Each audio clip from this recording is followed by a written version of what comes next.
always find him racing and competing with others in pleasing Allah Azza wa Jal.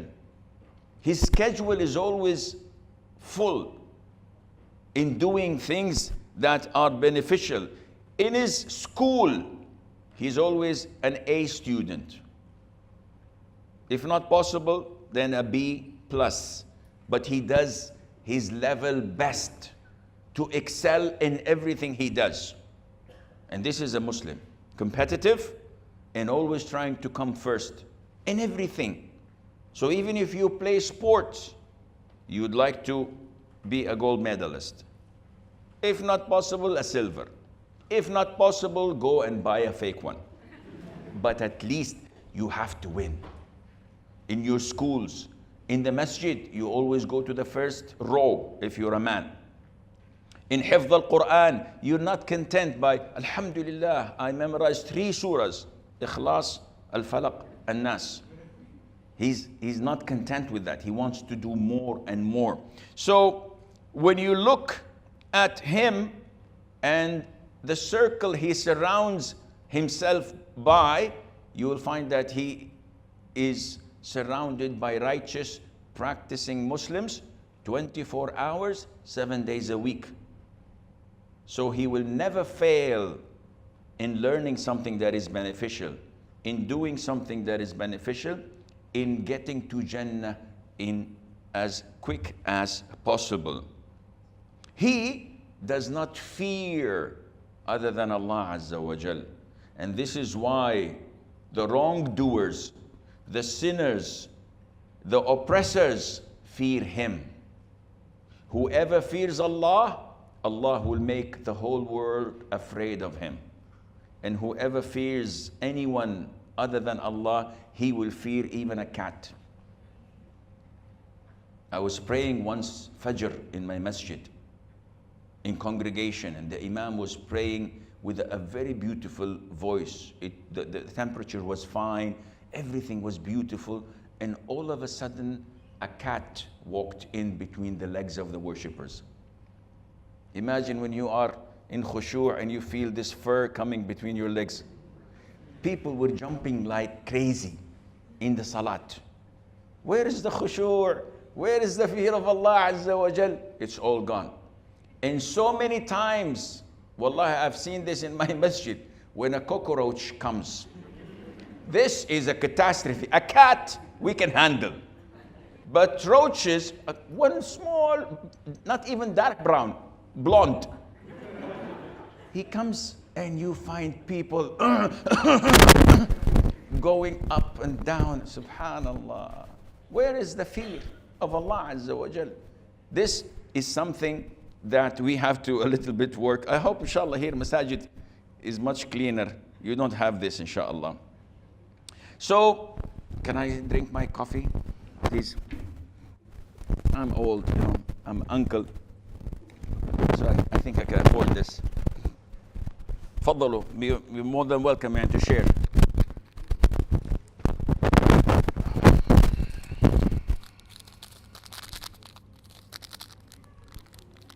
Of course, they will edit this, inshallah, from the video.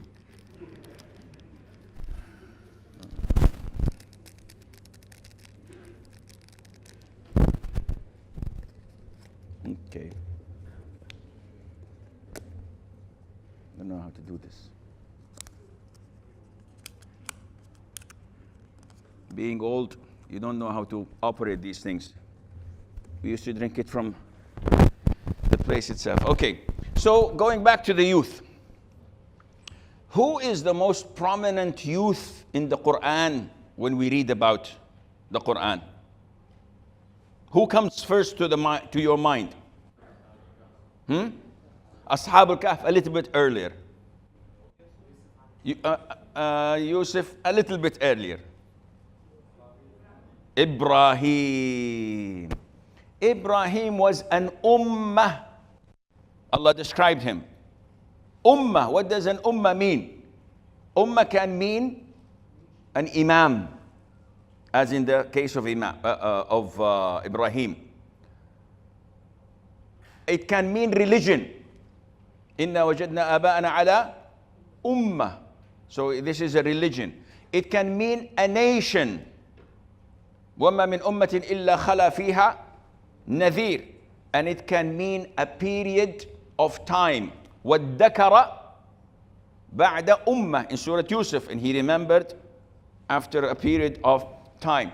Ibrahim was an ummah of his own, a youngster, changing the whole world, facing the whole nation, because he had tawheed, but also because he was a prophet. So don't get delusional and come and say, I'm gonna do this, I'm gonna fight, I'm gonna break, I'm gonna kill, because I am young and I am like Ibrahim. No, Ibrahim was sent by Allah Azza wa Jal. He had revelation. So he had the power to change with his hand. You and I don't. I get so many questions from Pakistan about a non-Muslim who committed blasphemy by insulting the Prophet ﷺ, was ruled to be executed. Lately, the Supreme Court canceled the execution and I think set her free. In Pakistan, calls for riot, for closing the souks, for burning cars, for opposing and demonstration. What is this? Is this from Islam? Said, yeah, we have to change. What you're doing is exactly what Shaitan wants you to do. Oh, Sheikh, you don't love the Prophet ﷺ. Wallahi, you're a big liar. If I don't love the Prophet ﷺ, my life would not be like this.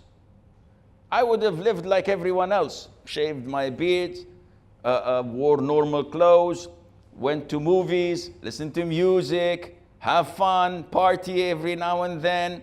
Live my life, ya akhi. Why am I so confined to this?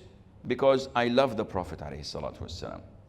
I follow everything he does. And this is why if someone oppresses me or abuses me, I could beat the heck out of him.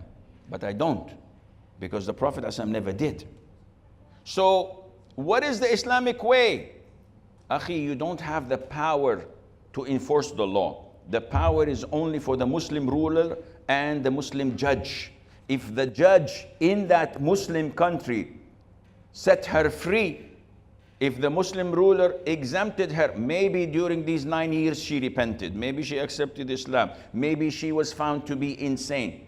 So many excuses. Who are you as masses, as laymen, to come and say, no, we have to do this, we have to do that? Any call for such chaos and violence is sinful. Anything you do, like the mobs do, killing, torturing, just taking the law into your hand, Allah would throw you in hell, inshallah. And I don't think anybody wants to do this. Anyhow, Ibrahim, may Allah, peace and blessing be upon him. The people of the youth, let me rephrase that, edit it please. The people of the cave, subhanallah, people leaving their families, their culture, their wealth, fleeing with what? With their religion, which means that their priority is their religion. So if your religion contradicts with your studies, what will you do? Of course, leave my religion. Yeah. You don't have to be a rocket scientist. Studies, Sheikh, I need the BS. BS as in Bachelor of Science, not BS. The youngsters think in strange ways, so you have to be very careful. So, if your religion contradicts with what your spouse wants, Sheikh, my husband wants me to take off my niqab. It's an issue of dispute. He wants me to take off my hijab. Wow. He wants me to serve his friends and to party with them. A'udhu billah, what is this? Wait. This is haram. She says, Sheikh, either this or I get divorced. Wallahi, either you enter Jannah or you get divorced. What would you like? Sheikh, Jannah is too far. Let me continue. Maybe Allah will guide him. Religion comes first. This is not a choice. This is a must. So, if we look, and I don't have